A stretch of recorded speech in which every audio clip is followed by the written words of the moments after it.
એક જબરજસ્ત આઈડિયા જ્યારે પેપર પર આવે અને એ આઈડિયા નબળો કઈ રીતે પડે એ જોવું હોય ને તો તમારે આ ફિલ્મ જોવાય, જેનું નામ છે ઓલ ધ બેસ્ટ પંડ્યા. આપણે ડિટેલમાં આગળ વાત કરીશું, પણ હવે સૌથી પહેલાં આપણે ટેકનિકલ પોઈન્ટ અને સ્ટોરીની વાત કરી લઈએ. તો ટ્રેલર જોતા તમને સ્ટોરી જે લાગી ને એ જ સ્ટોરી છે. એક દીકરો છે જે કંઈ કામનો નથી, એટલે કાંઈ કામ કરતો નથી, પણ કરવો છે એને ધંધો. બાપાના દીકરા ઉપર પૂરેપૂરો ભરોસો છે કે આ કાંઈ ધંધો બંધો કરશે નહીં, પૈસા આપશું તો એ ડૂબાડશે જ. અને પછી એક મોમેન્ટ એવી આવે છે, જોકે શરૂઆતથી બાપ દીકરાને ભળતું તો હોતું જ નથી, પણ એક મોમેન્ટ એવી આવે છે કે પછી બાપ છે દીકરાને સમજે છે અને દીકરો છે બાપને સમજે છે અને પછી હેપી એન્ડિંગ. આ રીતની ફિલ્મની સ્ટોરી છે.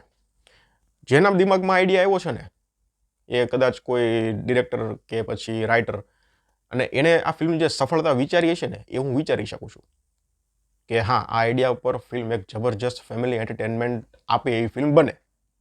પણ એ આઈડિયા જ્યારે પેપર પર આવ્યો ને એટલે થોડો વિખેરાઈ ગયો, અને એના કારણે જ એ બધા જે એ આઈડિયા જે વિખેરાનો ને એમાં વિખેરાવાળા પાસા છે ને એ ફિલ્મના નેગેટિવ પોઈન્ટ બની ગયા. ટેકનિકલી વાત કરીએ પછી આપણે ડિટેલમાં વાત કરીશું. સિનેમાટોગ્રાફી ફિલ્મની છે ને જબરજસ્ત છે, અને હવે તો છે ને ગુજરાતી ફિલ્મોની જે સ્પેશિયલી છેલ્લા વર્ષથી જે સિનેમાટોગ્રાફી ફિલ્મની જે વધતી જાય છે ને એ હવે કદાચ આ પોઈન્ટ આપણે ન બોલીએ તો ચાલે એવું છે કે આ ફિલ્મની સિનેમાટોગ્રાફી આવી છે વધતી જ જાય છે. એટલે સિનેમાટોગ્રાફી ફિલ્મની ખૂબ સરસ છે, મ્યુઝિક પણ સારું છે, ફિલ્મનું જે બીજીએમ છે એ સીનને શૂટ કરે છે, એટલે બીજીએમ મ્યુઝિકવાળો ડિપાર્ટમેન્ટ છે એ પણ ખૂબ સરસ છે. પછી તમને વાત કરું તો ફિલ્મનું જે કલર ગ્રેડિંગ છે એ પણ પરફેક્ટ જામે છે.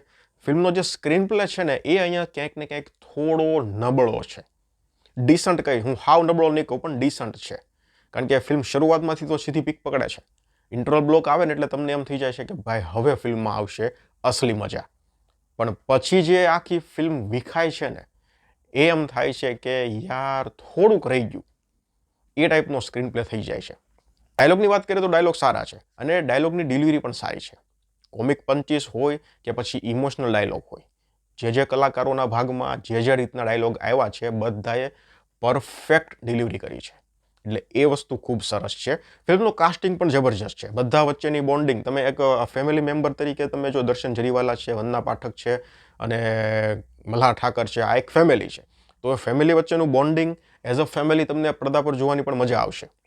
ત્રણેય વચ્ચેનું બોન્ડિંગ, પછી મલ્હાર અને દર્શન જરીવાલા એઝ અ બાપ દીકરો એ પણ જોવાની મજા આવશે. મલ્હાર અને વંદના પાઠક એઝ અ મા દીકરો એ પણ જોવાની મજા આવશે. પછી એક યુક્તિ રાંદેરિયા અને મલ્હાર છે, તો એ બેની જે કેમેસ્ટ્રી છે એ પણ જામે છે. એટલે ઇન શોર્ટ કાસ્ટિંગ સારું થયું છે, કાસ્ટિંગ સરસ છે, બધાની વચ્ચે કેમેસ્ટ્રી પણ જામે છે. તો અહીંયા કાસ્ટિંગ ડિરેક્ટરને પણ એકવાર તમે તાળીઓથી વધાવી શકો છો.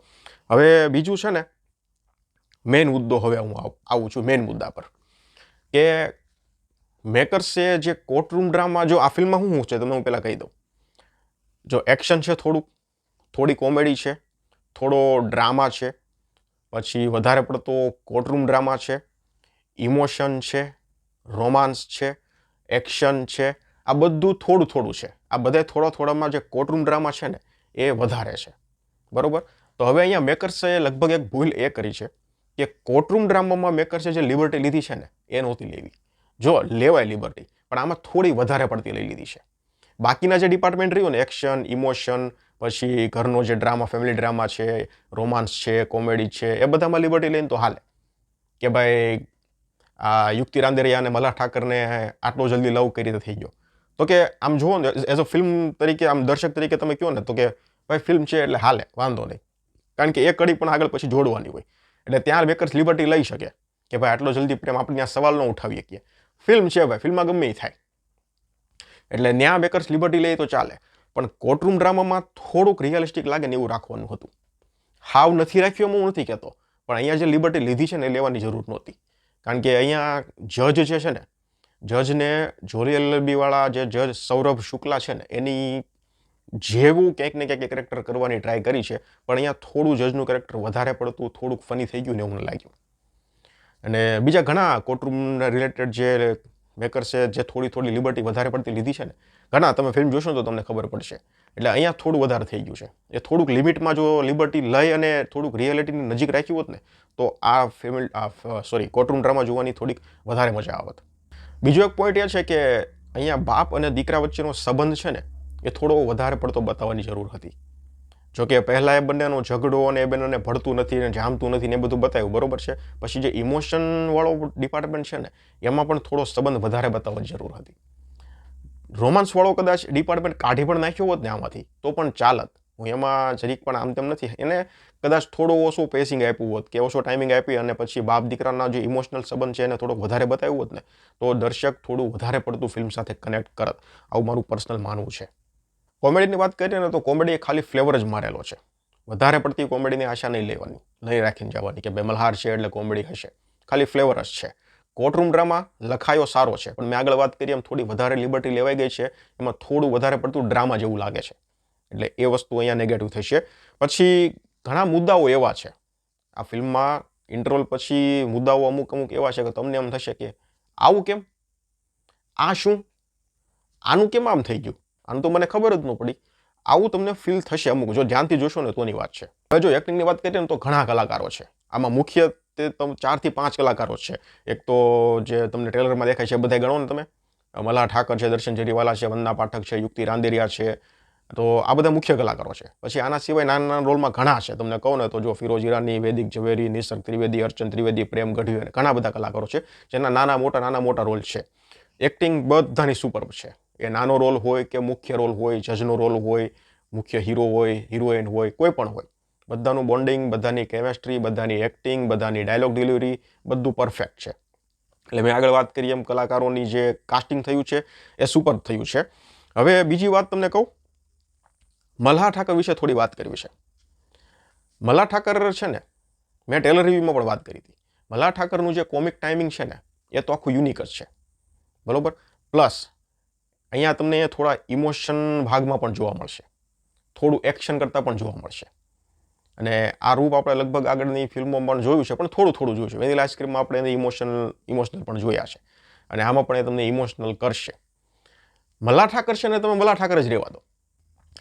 હવે એને તમે કોમિક પંચ આપો અને એ કોમિક પંચ ડિલિવર કરે ને એ એની રીતે કરે છે.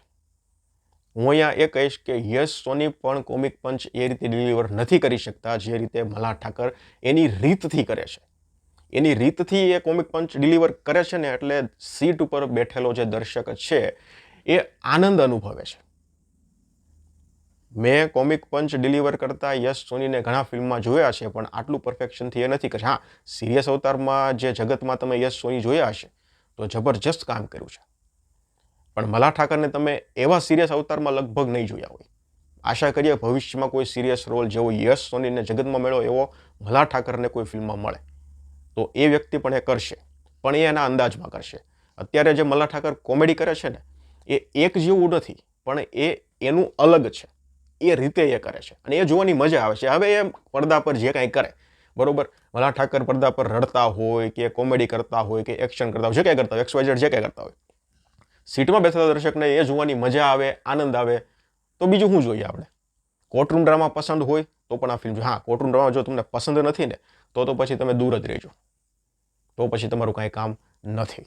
ઇન શોર્ટ, ફિલ્મમાં છે ને જો થોડું એક્શન છે, થોડી કોમેડી છે, થોડો ફેમિલી ડ્રામા છે, કોર્ટરૂમ ડ્રામા છે, રોમાન્સ છે, ઇમોશન છે, એક્શન થોડું છે, સસ્પેન્સ પણ થોડું છે અને સારો એવો ટાઈમપાસ થાય એવી ફિલ્મ છે. એટલે મલ્હારના ફેન હોય તો ડેફિનેટલી જોવાય, કોર્ટરૂમ ડ્રામા ગમતો હોય તો ડેફિનેટલી જોવાય. પણ હા, પછી અમુક મુદ્દાઓ જે છે ત્યાં તમારા થોડા સવાલો બાકી રહી જશે. અને બીજી વસ્તુ કે થોડું લોજિક ના લગાવતા. અને હું તો હવે ઘણા 6-1 મહિનાથી કહું છું કે ફિલ્મ જોવી હોય ને તો લોજિક ના લગાવાય. કારણ કે યાર મનોરંજન છે, મનોરંજનની દુનિયામાં લોજિકનું કાંઈ કામ જ નથી. લોજિક લગાવવા બેસે ને તમે એક ફિલ્મ ન ગમે તમને એક પણ. બાકી હોળી ધૂળેટીનો તહેવાર છે, લોંગ વીકેન્ડ છે, ફેમિલી સાથે જોઈ એવી ફિલ્મ છે. હું આપીશ 5માંથી 3 સ્ટાર. તમે ફિલ્મ જોઈ લીધી હોય તો તમારું જે કંઈ મંતવ્ય હોય એ મને કમેન્ટ સેક્શનમાં જણાવજો. ધન્યવાદ.